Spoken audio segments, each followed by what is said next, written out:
Wow, Cameron Smith, winner of the Open Championship, his first career major. You're looking at the numbers of that final round where he came out of nowhere. 5 birdies in a row in the back nine to overtake at least many people's favorite Rory McIlroy, and for that matter, McIlroy finishing third. Cam Smith, the 64, the lowest final round by a major winner at St. Andrews. Congratulations to him, and welcome to you. This is The Sweat. I'm Adam Kaufman. We appreciate you being here with us. We're going to do baseball. We're going to do basketball. We're going to get to football all over the course of the next 60 minutes or so, but naturally, on the heels of St. Andrews, we begin with golf. We'll start on the links, of course, with our experts. We got Reed T. Fowler, we have Jeff Ulrich, we have Colin Sherwin. It's great to see all of you. Again, Reed brought to you by Adidas. Guys, I know, I couldn't resist. Let's start with that crazy back nine and, of course, the Claret Jug celebration for none other than Cam Smith. Reed, we begin with you. What'd you think of that last round?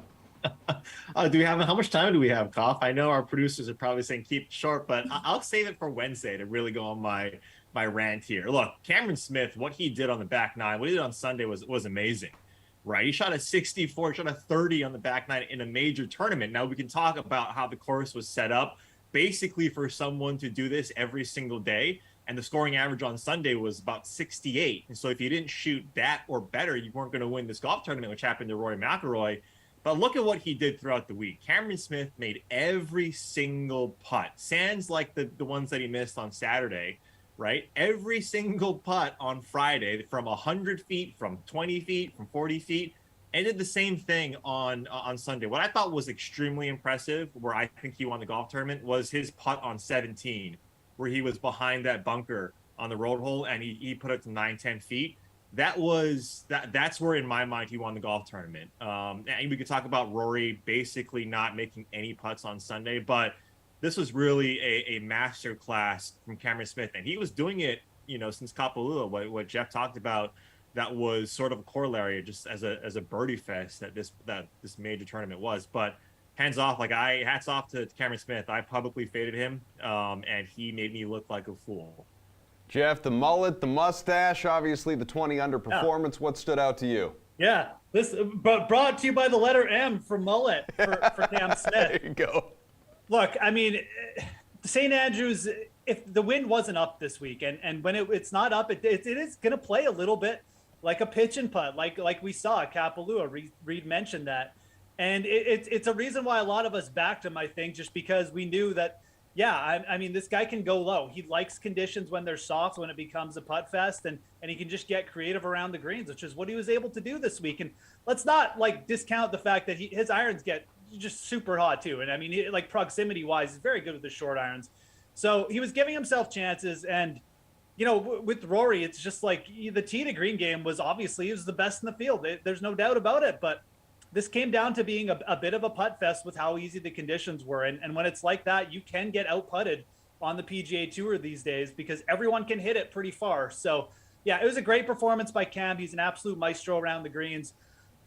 Rory's going to get his. He's going to get his real soon. We got Augusta coming up in April. He'll get another shot at the PGA in those events. But this is definitely one that is going to sting for a while. But he really didn't do anything wrong. His putter just let him down. And, you can make a case that that's the kind of weak club in the bag for a lot of the top players at points. And, he just got out-putted in one round. And it's really – people say he choked, but, you can't hit all the greens and say that you played poorly. So feel bad for Rory, but great performance by Cam Smith. Colin, I chatted with both Jeff and Reed on the slate back on Thursday after round one, and, Smith was in front at that point. This can't hang on, right? He can't do this, can he? Well, obviously, again, 20 under for the one-shot win. What stood out to you? Just that on Friday and Sunday, he was the best putter that maybe we've ever seen in professional golf. There was a stat that's not going to be an official PGA Tour stat, but on Friday, his putts made were over 250 feet. It was the first time that's happened in the history of professional golf. I mean, it's incredible.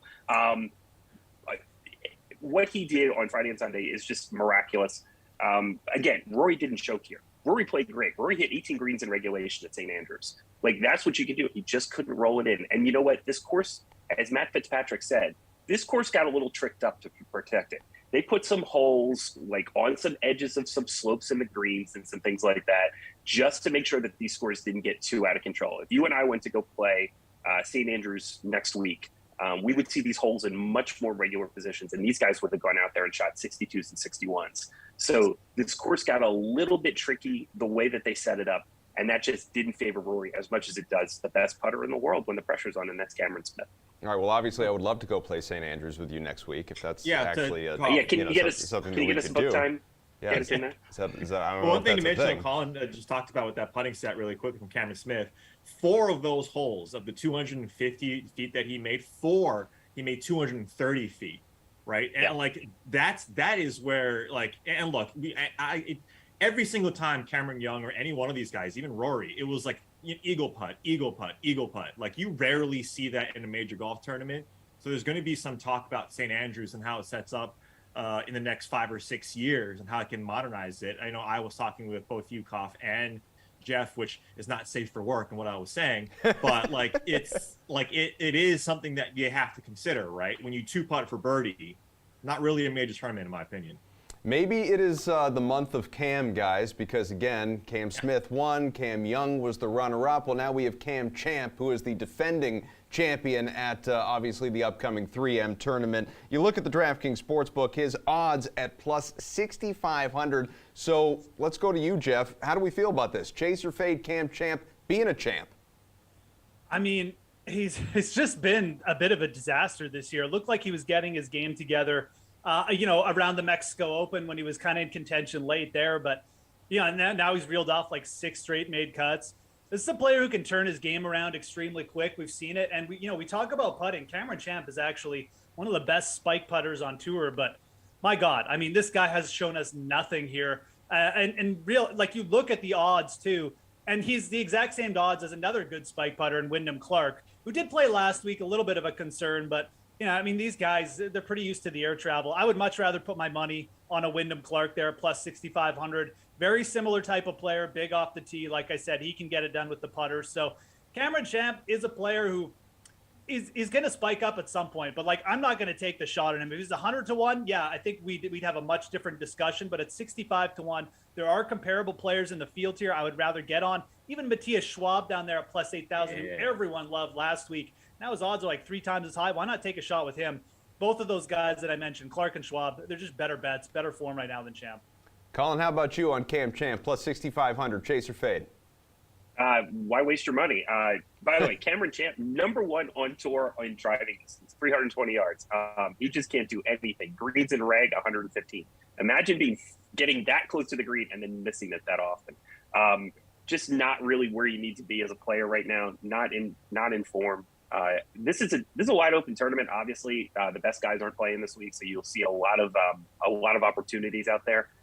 Just take a shot down the board with somebody else. But Cameron Champ is not that guy. Reed, I'm looking at the DK Sportsbook. I don't know if we can show this board again here. Like, Cam Champ's not even the Cameron with the best odds here in this tournament as far as outright winners. Yeah, the triangle. He showed up at the Davis Cameron too. Gali, right? What about Davis? Davis too. Yeah, They're both Davis. there. Aussie. You know you love the Aussies, Reed. Come on, man. Get on the train. I usually do, but Cameron Smith, I can't say what I want to say on this show. But look, these guys are right. But you take a look at the past winners of this course, right, or guys who've done well: Matthew Wolff, Bryson DeChambeau, and Cameron Champ. It's kind of all guys who can really hit it far, right? These are large landing areas. So accuracy off the tee isn't as much of where you need to have it, right? It's not much of a key statistic because everyone's going to be hitting it in the fairway.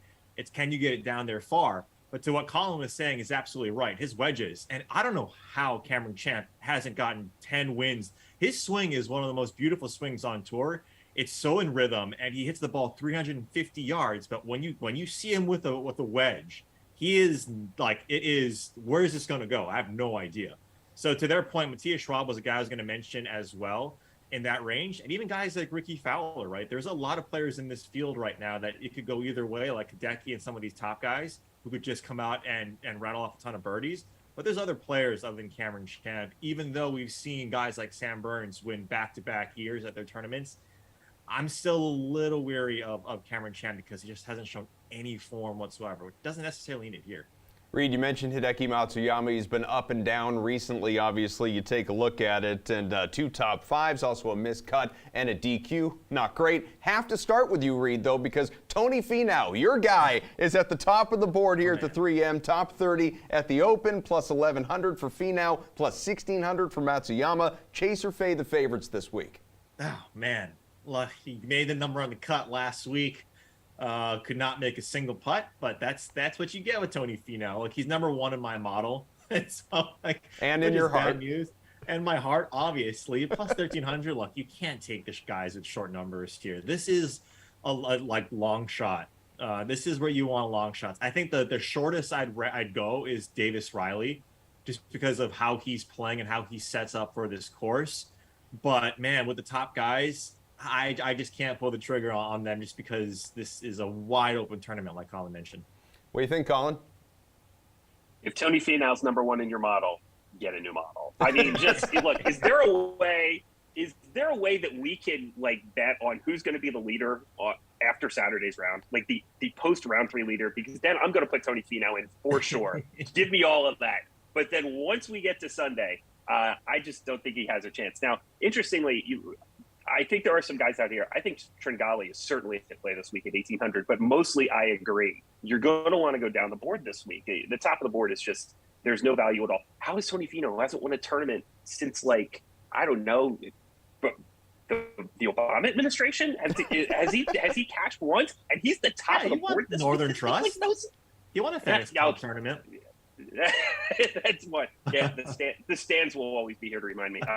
Yeah, I'm down the board this week. I like Tringali. I like some guys but at the top of the board is just to stay away this week. I was Wikipediaing Reed all of Finau's wins just so I could run them all down for Colin to make him feel better. That's not a long list. Yeah, like the Genesis Invitational this year as well. It's not just the Northern Trust. Jeff, what do you got on the favorites? And this is a tough morning for Reed Fowler right now. First, he's got to deal with Cameron Smith, the Cameron Smith putting stats.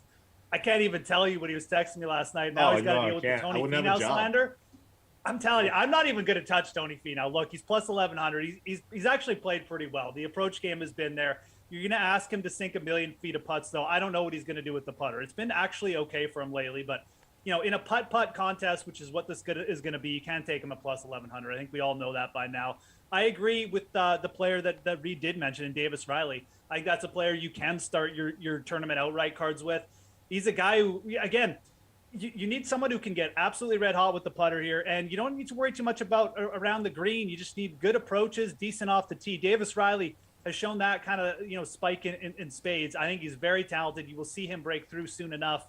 And this is a spot it could be. I think you look at him and Theegala around the same odds. I'll take Reilly right now, coming off the rest, kind of similar to what Michael Thompson did here in 2019 when he came off a couple weeks of rest. Wasn't playing that great, but then he came in and he just dominated. Davis Reilly, obviously a much better player than Michael Thompson right now, and I think he can do something similar. So that's where I would start my betting cards, not with Finau down there plus 1,100. All right, Jeff, who's a long shot this week? Oh, I mean, we got long shots and spades this week. That's not a problem. Finding them on the actual betting odds here for me is going to be something hard to do. But I'm going to start with the guy in Chesson Hadley at plus 13,000. It's going to be his 4th or 5th week in a row playing. But he sits around 135 in the FedEx Cup odds right now. But Hadley has been really good with approaches. He's made a lot of birdies. He's kind of cooled off after he was like top 10 at the I think it was the John Deere, the Travelers. So he's played well in these birdie fests. He's got a pretty good correlated course record at places like Phoenix as well, which I really like.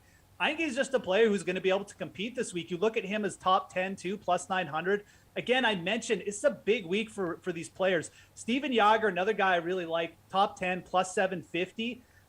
He's 125 in the FedEx Cup standings. He's been really good on his approach lately. If his putter flips, he's going to compete this week. He's up plus 10,000. So I'm going to go with Jagger and Hadley as my kind of early leans here for those big long shots. Both guys in the FedEx Cup bubble, both need big weeks. Both been playing better late.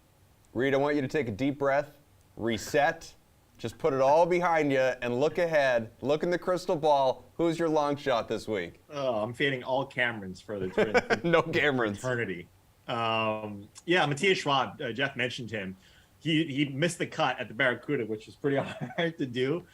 But if you look at his off the tee game, especially distance, he's up there. Par 5 scoring is up there.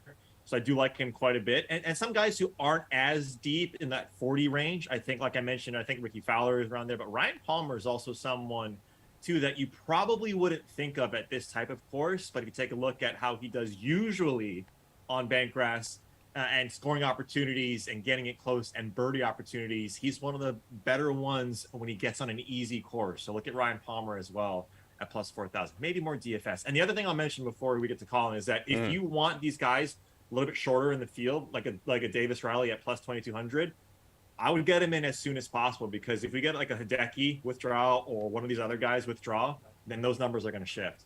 Colin, who's your guy? First of all, yes, get your numbers in early. Shout out to my friend Jay, who I was in Vegas, and I said I would get a bet in for him. I couldn't get it in. The app wouldn't work. Of course, that was Cameron Smith. Sorry, buddy. I love you. Yeah. So who I like this week down the board a little bit is Wyndham Clark. Wyndham, fifth in driving distance, has played well coming off the majors before. Looks like a guy, again, his problem is going to be accuracy. He's 185th in driving accuracy. He's got a very, very similar game to the other Cameron. But the difference is that he's getting plus 6,500 odds, which I think is probably where you're going to want to be. This is not an ideal setup for anybody this week. Like, you're coming off a major. This isn't like a great spot. We didn't get a chance to talk about Hideki Matsuyama. I was all in on that. Then if you Google this morning, you'll see that he is apparently a target of the Live Tour. So that's going to be an off-course story all week for Matsuyama. So I would stay away there. So yeah, just throw a dart somewhere in the middle to the bottom of the board, and we'll get him in. But yeah, this is going to be a wide open field this week. Just take a bunch of people in the middle to the bottom. Colin, are you in a hotel, or does your bedroom just look that nice? Yes, I am. I am live from Las Vegas. I am leaving here on my way to Philadelphia, and then I will be in Montreal next week. So you guys will see me up in Canada with Jeff. I will be in touch with my home and native land with You'll Jeff. You'll be so far away from me in Montreal. I know. Not if you talk to Steve Buchanan and Emerson Lazio, who think Toronto is close to Seattle. Yeah. I was going to say, make sure you enjoy Montreal over in Western Canada. That's what Steve Buchanan told us. Guys, thank you very much. A couple of you we'll see later in the show. The Home Run Derby is tonight. DraftKings is in L.A., so Steve Buchanan, actually. Let's check in with the Baseball is Dead crew for a Home Run Derby preview.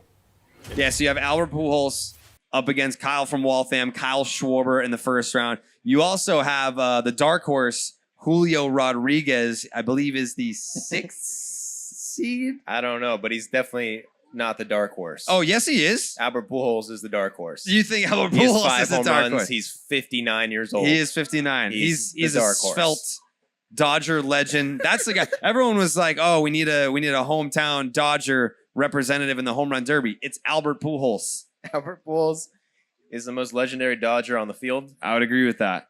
Also, Julio Rodriguez was 3 months old when Albert Pujols made his big league debut. They will be competing in the same Home Run Derby this year. So now you have Kyle Schwarber versus Albert Pujols. Who do you like in that matchup, Joey? Who do you like there? I think Albert Pujols will probably hit some balls that have nitrous juice in them. Yeah. I mean, if MLB's smart, they're giving him everything they can. Testosterone. You think if Albert Pujols, do you think he has a shot? Can he take down Kyle Schwarber? Everybody has a shot. I think Albert Pujols has a 10% chance to beat Kyle Schwarber. Okay. I'll take 10%. Kyle Schwarber doesn't really even want to be there, it seems. He just loves mashing homers, though. He made it to the finals against Bryce Harper in D.C. back in 2018 in that Home Run Derby. And I don't know. I feel like maybe he has a little bit of a chip on his shoulder in this Derby. Yeah, he's better than Albert Pujols. Okay. All right. We'll take that. It'd be a gentleman that was in the news for turning down $440 million from the Nationals. Juan Soto, the 4 seed, goes against Jose Ramirez of the Cleveland Guardians. That's probably the tightest matchup that we're going to see, but you're probably going to go Juan Soto there? Juan Soto, I think Juan Soto kills him. You think it's not even close? Yeah. You think it's not even close? I think that's what Juan Soto, this is going to earn his contract. You think that he could get over 500 million? He's going Did you to just- spit in the Did national you just say stage. that Juan Soto's contract is going to be for $700 million if he wins the Derby? This is World Series. I mean, Yeah. what does he have to play for? Well, I mean, he's already won a World Series. That's old stuff, dude. That's old. We're you moving don't on. count. You don't count. I don't count anything before the pandemic. That's a fake season. Who do you think has the largest chance for an upset in the first round? Is it Julio Rodriguez being 6th against Corey Seager at number 3? Or is it your boy, Ronald Acuna Jr., the 7 seed, going up against the reigning, defending, undisputed home run derby champion of the world, Pete Alonso, the number 2 seed? I don't want to talk bad about Ronald Acuna. He's the best player past 100 years. Mm-hmm. But he's not as good at the home run derby as Pete Alonso, I would guess. So you have Pete Alonso He's the champ. absolutely massacring your favorite player, Ronald Acuna Jr. in the first round. That's what you said? The Mets are good at games that don't really matter. At contests that don't really mean anything. All right. I So- mean, you get $1 million to win it. That's so true. I don't want to say it doesn't mean anything. Let Pete eat. Let Pete eat. So then I guess that leaves us with either Jose Ramirez, which you've already picked Juan Soto, or the J-Rod show going up against Corey Seager, who, by the way, no offense to Corey Seager, seems like a great guy, made a lot of money, very rich, very handsome guy. I don't think anyone wanted to see him in the home run derby. I know. Like I could name you 5. Let's go back and forth. I'll start. You name a guy, I name a guy. Let's just go down the list of players that we would rather see in the home run derby than Corey Seager. Jorge Soler. Matt Carpenter. Okay. Bryce Harper. Daniel Vogelbach. Yep. Giancarlo Stanton. Aaron Judge. Rafael Devers. Zach Greinke. O'Neal Cruz. I don't know any more players. Really. Okay. All right. That's fine. I'm All at- I right. don't We know. made our point. Be sure to catch new episodes of the Baseball is Dead podcast. Gojo as well from the All-Star Game, or head over to the DraftKings YouTube page to watch. You heard the Baseball is Dead guys mention it. Juan Soto, he's the talk of baseball right now. Not Jackson Holiday, all due respect. Not anyone else in the MLB draft. Not the All-Star Game tomorrow. Juan Soto in the home run derby tonight, reportedly turning down a 15-year, $440 million contract offer this past week from the Washington Nationals. So maybe he's waiting to win the Derby, guys, so he can cash in on, I don't know, 450, close to 500, whatever it takes. You saw the stats up there on the board, very impressive. Let's welcome in our baseball crew. We've got DK contributors, Julian Edlow, Matt Meiselman as well. It's great to see you both. Weird to not talk Is this a basketball baseball with crew? you. Yeah, I think we're doing baseball. Yeah, I mean, that's the Okay. plan. Yeah, so get your mind right. Thoughts on the field tonight, guys? Returning champ Pete Alonso, obviously, he's won this tournament a couple of times. Albert Pujols, good for him. He gets the veterans nod before he retires. Soto, Acuna, Julio Rodriguez, Jose Ramirez, Corey Seager, Kyle Schwarber's been bombing all around the yard all year. So who are you most excited to see, Jules? I mean, I'm most excited to just see the field, honestly. You said, do we like the field? I like the field. It's filled with big names, MVP caliber players, home run hitters. Returning multi-time champion in Alonso. Schwarber's been raking. Soto's a big name that rakes. Acuna was hurt, but obviously we know what he's capable of. Jose Ramirez. So, and then you look at the rest of the field. You got a guy that's been heating up lately in Corey Seager in Texas that's returning to Dodger Stadium to, play for or play in a park that he's played in before. J-Rod is an exciting rookie that everybody, wants to see. You're laying like minus 400 on him to win AL Rookie of the Year now, and he's looked great. And then Pujols obviously is like the, ceremonial guy. He earned it based on career accolades, obviously, not what he's doing right now, but that's kind of fun to have a guy like that in the field. But I mean, Alonso last year, he had a 35-homer round. This guy is just electric in this tournament. I can't wait to see the showcase tonight.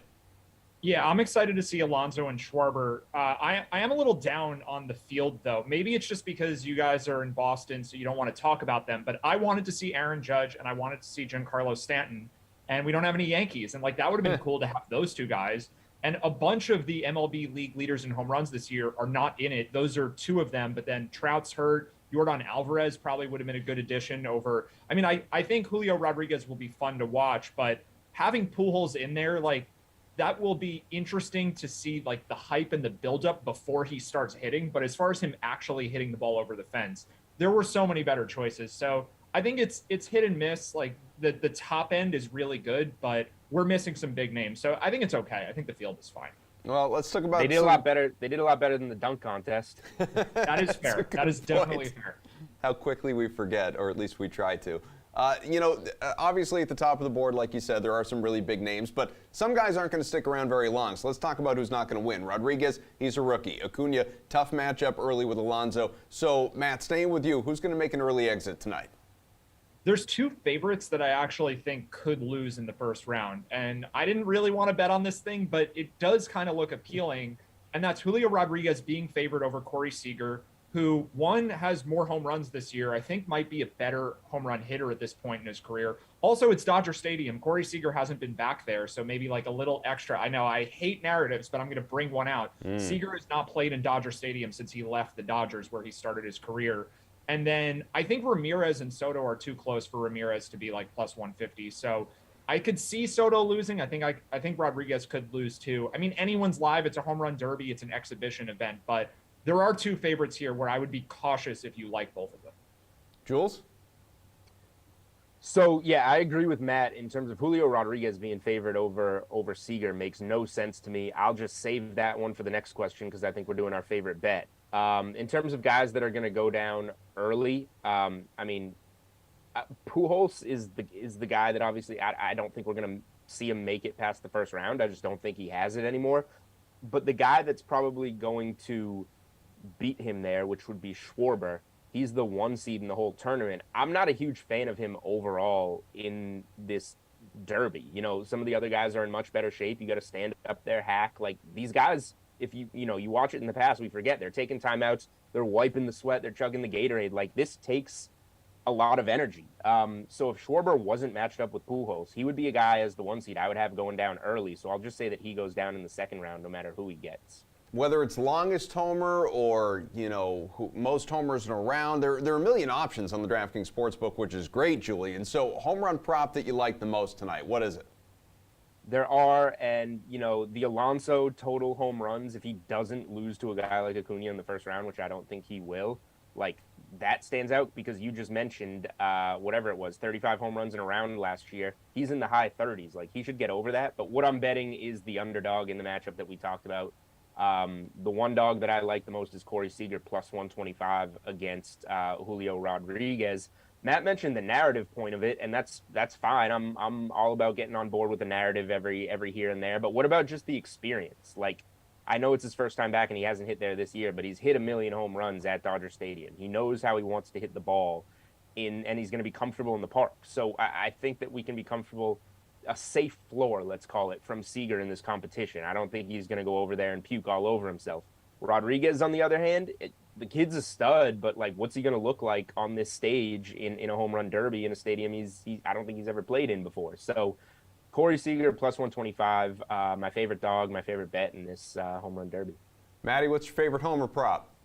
Yeah, so the matchups we've already talked about at length. I'll go to an over-under, and it's just going to be the most buzzkill pick ever, but I think most people will agree that this makes sense. The under on Albert Pujols, like, he's probably going to lose to Schwarber, and his line is set at 18.5. And to me, I feel like a lot of these numbers are inflated because we just had a home run derby at Coors Field.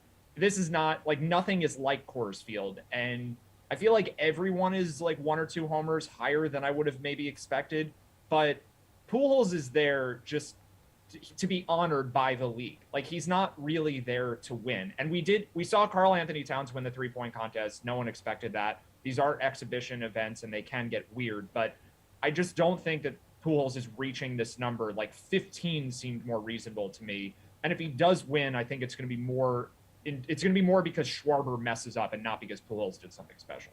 I can go real quick. My only question with that is, like, I definitely think Schwarber is going to beat Pujols, but my question with Pujols' numbers is, like, how much of that is his ability to just no longer, like, hit pitching versus what can he do in BP? Like, is Schwarber going to beat him, like, 28-20 and Pujols still goes over? Like, that's my only concern in terms of the number with him is how much of his decline is, like, real baseball versus he can still go up there and just mash BP. I have no idea. Yeah, maybe he's a savvy enough veteran to just hook them inside the left field foul pole over and over again. We don't know. So I would be cautious with all home run derby betting, honestly, but I still feel like his decline is across the board, I think.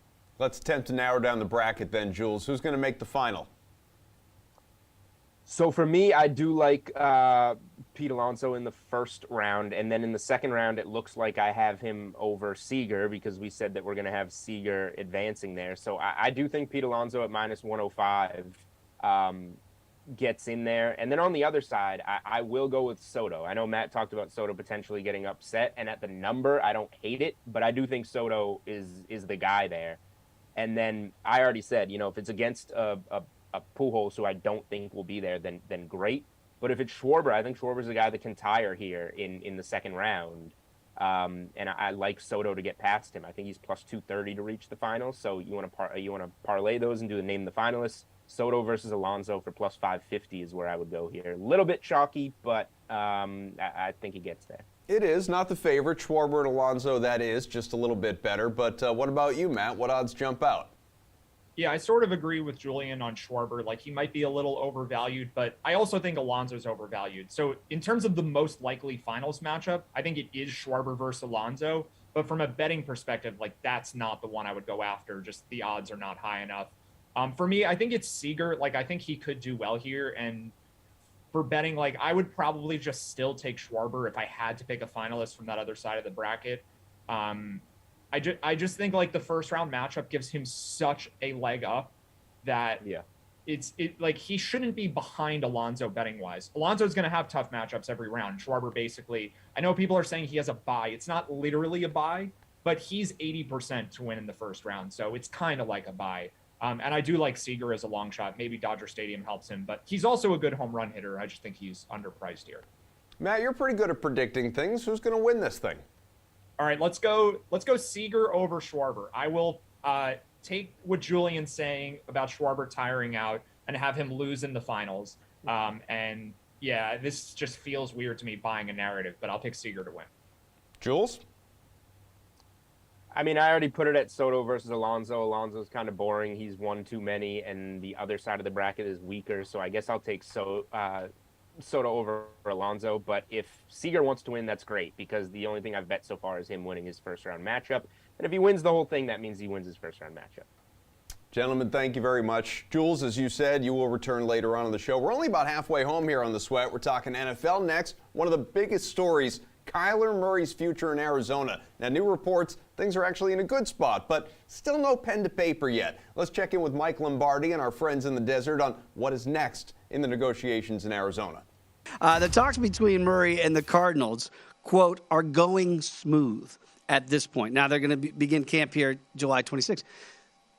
Okay, you've done this. You know exactly what this is. When they say they're going smooth or smoothly, it should be. How long and protracted do the talks have to be? Like, we can't wrap this thing up. Does it really take this long of a process? Like, to me, the longer the process goes, the more I go, well, why haven't we signed on the dotted line? Do you really think this is going to get done, and isn't it important to get done before training camp? I think the number one thing that's happening is the agent knows that the Cardinals are conceding that they're willing to do this.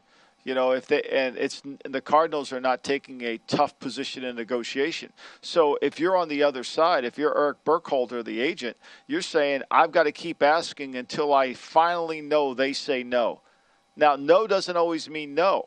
No could mean no for right this moment, but if I keep asking, no could turn into a yes. And so those are the kind of things that elongate a negotiation. So, they obviously have come to some agreement on where he should center himself based on the current market of quarterbacks, based on what Deshaun Watson got in terms of guarantees, based on what he got in terms of average per year, based on in terms of Aaron Rodgers got in terms of guarantee, and along with Patrick Mahomes. So there's some agreement there. And there's always three things that go on in this negotiation. There's the length of the contract, the value of the contract, and the guarantee of the contract. So there are three separate negotiations. I want 7 years. It's like Soto in baseball, right? Mm-hmm. How do you turn down $400, almost $500 million? How do you turn that down? It's startling because he's going to turn it down because it would make him a Washington, a national until he was 38 years old. Mm-hmm. Like, how do you turn that down? So he doesn't like the length. He may like the sum. So there's 3 elements of the contract that have to get worked out. And then once you work those out, now, the agent is in position to start nitpicking, because what happens is the club starts to feel like we're so close to getting this done.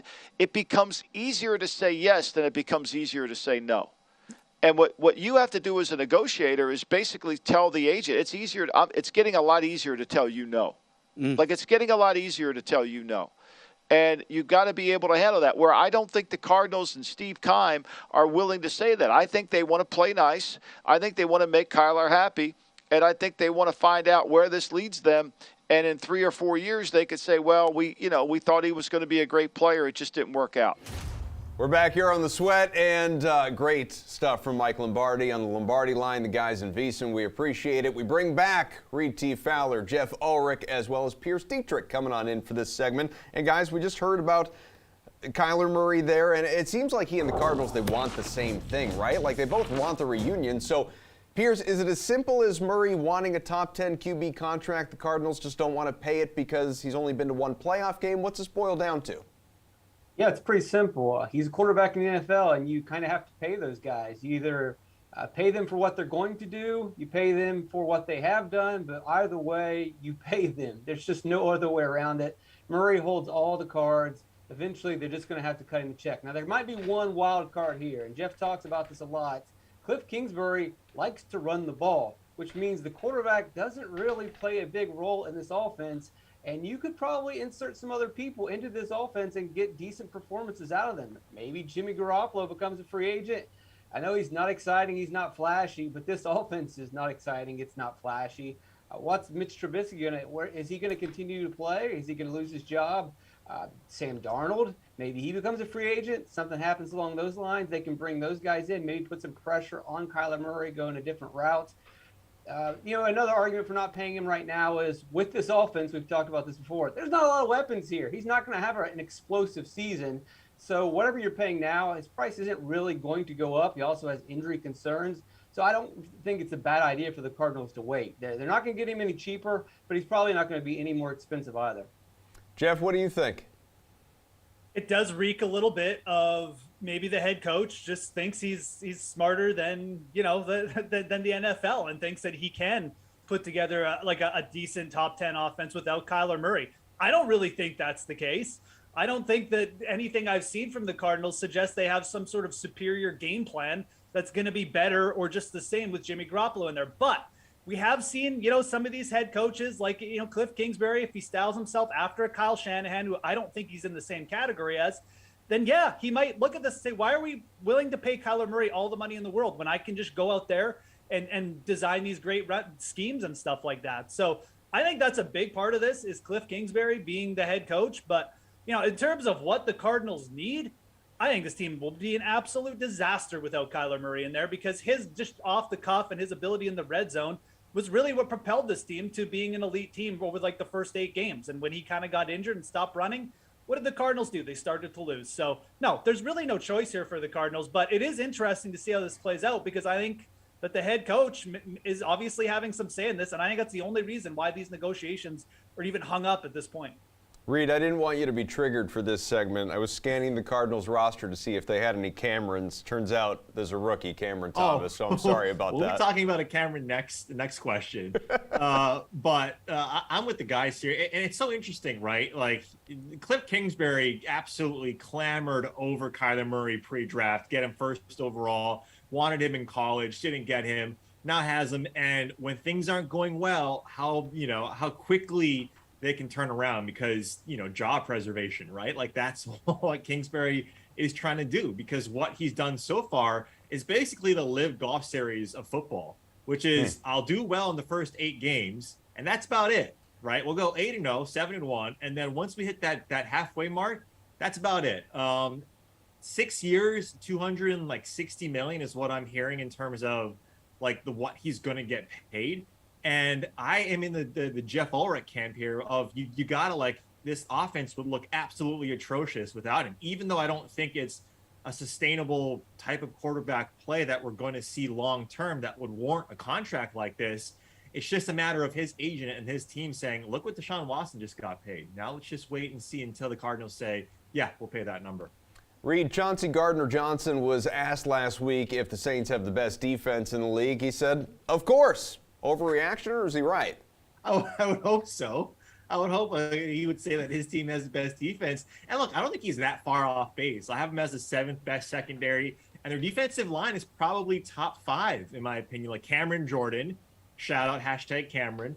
He's been there as a very quality pass and rush defender. Marcus Davenport on the other side, very strong. And David Onyemata, he was out, I believe, in the first 6 games last year because of some PEDs. But look, I mean, he's back and he's one of the top 20, I think, interior defensive linemen this season. So yeah, like their secondary is strong, and if they can stay, like there's another team that starts off really strong defensively and then kind of falters. They have a really strong defense, and especially in the cornerback position. Pierce? I think it's interesting that probably the worst defender on this team is saying that they have the best defense. You know, I would feel better if Cameron Jordan was the guy saying, of course we're the best. Or Marcus Davenport, one of the highest graded at PFF on the defensive line, says, yes, we're the best. But when you have one of your worst guys saying, yeah, we're the best, I don't know. Maybe that guy needs to talk a little less. They didn't make the playoffs last season. Yes, they are a top 10 defense. Maybe they're even a top 5 defense.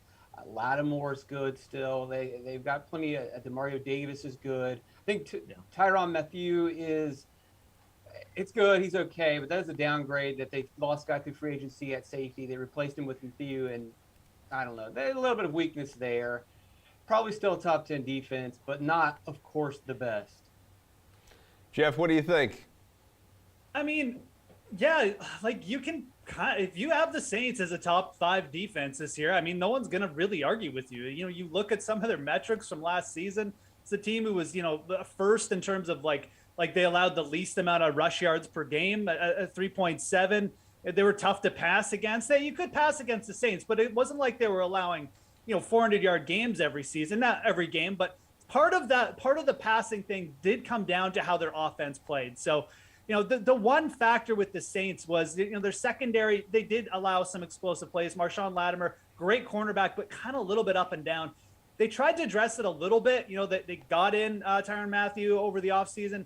I don't know how much that's going to address the secondary and the bigger plays back there, but it's still going to be like a defense that's, if it's not top 5, it's bordering on the top 5, right? So I think the Saints really are kind of just setting up as a little bit of an underrated team for me. They're going to have a good defense. If this offense just can improve even just a little bit off of last year, maybe the Bucs regress. I don't know. The Saints are a really interesting team for me, not really for fantasy purposes, but more from a real life perspective. I think you're getting a little bit of value there to potentially take them to win the division. But yeah, I think their defense is going to be top, not going to be the best, but they're going to be top 5, I think. Guys, Bills and Raiders rookies report to camp today. Bills' top 2 picks, they were cornerback Kaiir Elam and running back James Cook. Do we see these guys having an impact for the Bills this year, Jeff? And also, was a corner a big need for the Bills? If Elam plays well, I mean, is that enough for the Bills to actually win the conference? Elam was a good pick. It was a smart pick. He looks like he's got really dynamic athletic playability, and he's playing alongside Tre'Davious White. So he's actually going to be a really important piece for the Bills, because if you can't really throw at Tre'Davious White, or you don't want to, but if you've got Elam on there on the other side making some plays, that just sets up as really tough, because they have strong safeties as well. So the Elam pick is really important, especially in a conference where now Tyreek Hill is in it. The Jets have some athletic guys like Elijah Moore. It was a really important piece for them to get, in my opinion, in Elam. James Cook, I don't know. I mean, people are a little bit down on Devin Singletary. He was pretty effective for the Bills last year, especially down the stretch. So I don't really like wasting a second-round draft capital on a running back there, but it's fine. I mean, the Bills were kind of already deep, so I'm not sure if it's going to matter, but I definitely like the Elam pick. I think that was a really need a concern for them. They addressed it, and I just like the upside with the player there. So the Elam pick, I definitely like. Cook is more of just a depth piece for me. We'll see how he progresses. Maybe he ends up being like a passing weapon or something. Pierce, how much will these rookies matter? I don't think it matters that much. This team was already probably going to win the AFC without them. I mean, in a perfect world, you don't have a rookie starting at cornerback. Elam is a first-round pick, and he's going to be good eventually. But we've seen first-round cornerbacks struggle in their first season. Perfect world, you have more of a veteran presence there. Levi Wallace played really well besides Tre'Davious White. So I imagine Elam will also play pretty well, just as Jeff mentioned, because all the attention is focused on one side of the ball. So he'll eventually shape up, but you would like to have maybe another cornerback. They also have a good slot corner there as well. So I think that secondary is going to be fine. And again, just to echo what Jeff said, it is interesting to use a second-round pick on a running back when Devin Singletary had his best season ever last season. Seems to be improving. Zach Moss, if he can stay healthy, is going to improve as well. I mean, they 2 third-round picks in a row in 2019, 2020. The running game really – at least the running backs aren't a problem. It's just the scheme. I think Singletary could do more. I believe Moss could do more. It's just not in the game plan. I think the rookie's going to be fine. He'll be more of a pass-catching back. But at the very least, they've just got a ton of depth on that team to make it through a 17-game season. So that will help. Pierce, Buffalo memorably fell short in the playoffs last year. Is this going to be enough to put the Bills over the hump? Yeah, I'm not going to repeat what the guy said because they pretty much covered it in full force. But what will be interesting is, will defense shift towards Elam if he's not playing well? Like, they love to put Poyer up in the box, right? They love to really move their safeties around and have Poyer in that roaming type of play and have that extra linebacker. That will be interesting to see how that pans out. And think about James Cook. I mean, we can all say that Singletary had a great season last year from a fantasy standpoint, and Zach Moss was okay, but neither of them can stay healthy. I think Matt Breida was also there, and there was a 3-headed rotation for the Bills. James Cook has gotten a lot of steam in terms of his ability to be actually not better than his brother, but at the early onset, be pretty comparable to Dalvin Cook, right? So that's something that will be interesting to see for fantasy purposes. I probably wouldn't draft him at all, but someone maybe in rookie drafts that you can stash. Last question on this one for you guys. Let's go relatively quick with it. Of course, the Raiders sent their first rounder to Green Bay or for Davante Adams, Reed, your team, the Raiders. The passing game should be very improved with Davante there helping out, obviously, Derek Carr under Josh McDaniels. How do you like some of the props that are available? TD prop, 29.5 on the DraftKings Sportsbook. Yeah. The yards prop for Derek Carr is 4,500, 50.5. Where do you stand? Yeah, I like them both, especially for Carr. Maybe not individually for Renfrow, Waller, or Adams, and that's the reason why, is that Carr has 3 really viable options, especially in the red zone with those 3, right? We know what Adams was able to do. It's not like Aaron Rodgers, Derek Carr, but you do love it. And Derek Carr, since 2018, has gone over 4,000 yards passing. He hit this number over last season with virtually no one, so I like it a lot. Jeff? Yeah, I mean, the touchdown prop is massive. I don't know if Derek Carr's ever hit the over on this. I think he's hit it once in his career. But the yardage prop, on the other hand, the team is going to be in shootouts every week. They're playing Mahomes, Russ Wilson, Justin Herbert 6 times. They're going to be throwing the ball. So he smashed the over here in 17 games last year, Derek Carr did, and now he's got Davante Adams. I like the over on the yardage. I'm not going to touch the touchdown prop because touchdowns are so variable, and it's a pretty big number. But I don't really see how you can go under. Derek Carr is not a mobile quarterback. He likes to make business decisions, and by that I mean he plays a lot of games and doesn't get injured. So let's go over on the yardage prop because it just looks a little bit too small to me. Just to answer that question, Carr did hit the over on yards last year for the first time in his career. He once went over 30 touchdowns, Pierce, and that was all the way back in his sophomore year. Is McDaniels really an upgrade over Spider 2Y Banana? I don't know. Maybe he is. But I still think the upgrade has happened with the offensive weapons. They're there. You'd like to see the offensive line play better. But to play devil's advocate, if you go back to last season coming in, we thought, hey, Ruggs and Edwards, they're going to take a big leap forward, and this offense is going to be awesome, and it just didn't necessarily happen. We could blame the wide receivers, but there is also reason to believe that maybe Carr had a little bit to do with that. So before we get a little too bullish, let's just remember what we were doing last season. Ending Reed Fowler's day with a little bit of Raiders bashing is that's a comparison. Ruggs and Edwards to Davante Adams and Darren Waller and Hunter Renfrow making a huge leap. I'm just excited that the umpire In Pierce Dietrich is here with his ref stats. Give me a break. Get this. Daniels might bring in Tebow, man. You never know. You know you like Ruggs and Edwards. Give me a break. Not Adams. They're not even near. Get the what video. Adams can I produce. guarantee we have video of him loving Ruggs getting drafted. Find the article. Pierce was just really excited about what went on at New Hampshire Motor Speedway. He wanted to dress up as the checkered flag. All right, guys, thank you all very much. Felix Edlow is going to come back on the other side, and we're going to get to NBA.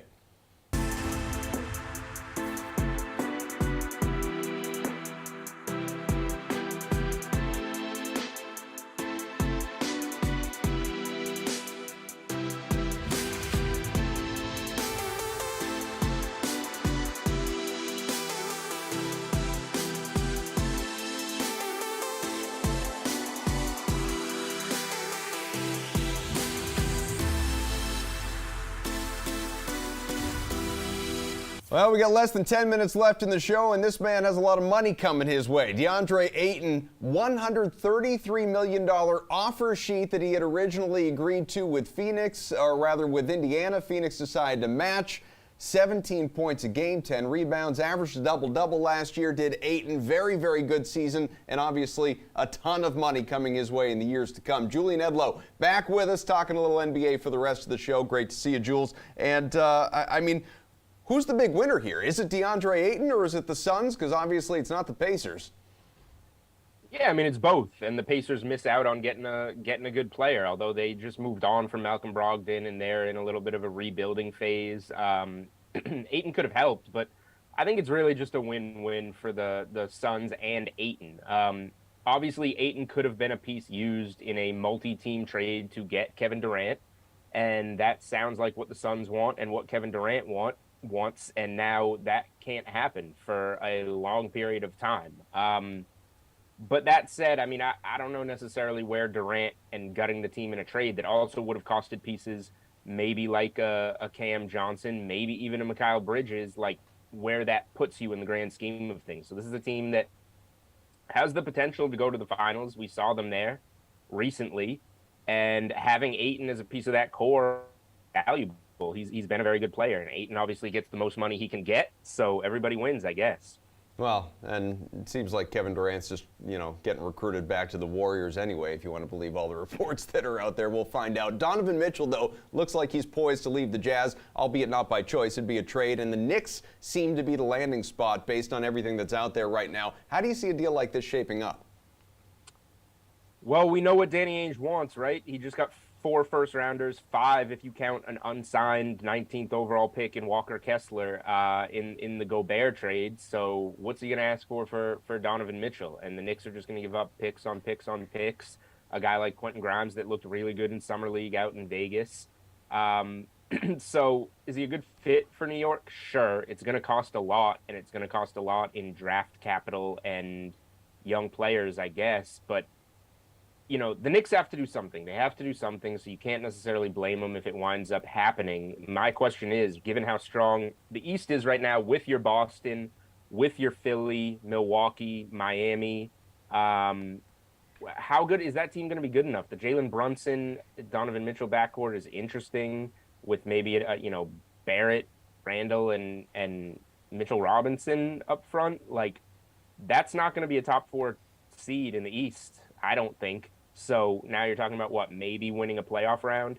It's just I don't think it does enough for the Knicks, but I can see why they would want to do something to have their most exciting team in 20 years on the floor. And from the Jazz standpoint, yeah, they just got 5 first-round picks for Gobert. Essentially, they flipped Royce O'Neal. Now you get a bunch more for Mitchell, and you basically become the OKC Thunder now. Would have been great, Ed Lowe, if the Knicks won a championship, and I don't even mean the real NBA, just the Summer League. They were the runners-up, however, and the Blazers. Yeah, Blazers wound up winning the title. Who impressed you the most at Summer League?